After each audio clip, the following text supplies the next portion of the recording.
Hello आरो ताकिए बोलिए। Hello guys, ये स्टील का है बेकार। बोलिए, उसमें कुछ नहीं है, बोलो। Hello guys, welcome to Miya blogs.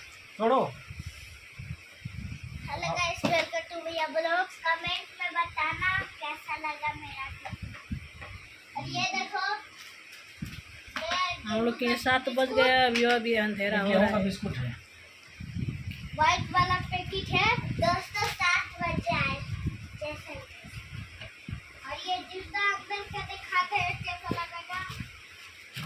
अभी हमने जैसलमेर का भी वीडियो बनाया है। ये रहा गाइस हमारा जूता, कैसा लग रहा है कमेंट में बोल के बताना।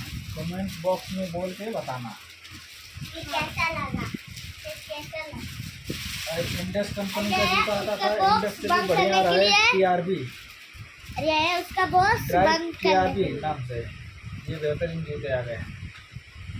और ये है इसका बॉक्स बंद करने के लिए। और ये कागज रखा है क्योंकि गंदा नहीं हो। डाल दो।